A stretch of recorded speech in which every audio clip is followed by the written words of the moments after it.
Hello friends, आज गोकर्णाला खूप सारे फुलं आलेले आहेत, तर मी पूजेसाठी ते तोडून घेतलेले. पूजा वगैरे झाली आणि पटपट असे शिवेंचा टिफिन वगैरे बनवून त्याला रेडी केलं. स्कूलला नेऊन पण सोडलेलं. पटकन उशीर होतोय. आई मला केक किंवा चॉकलेट पाहिजे. कोणता कलर चॉईस करतोय.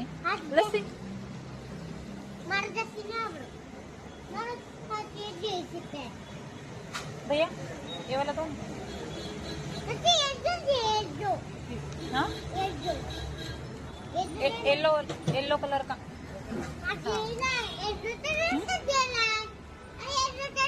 अशा प्रकारे त्याचा फेवरेट कलरचा केक घेतला आणि त्याने तो खाल्ला.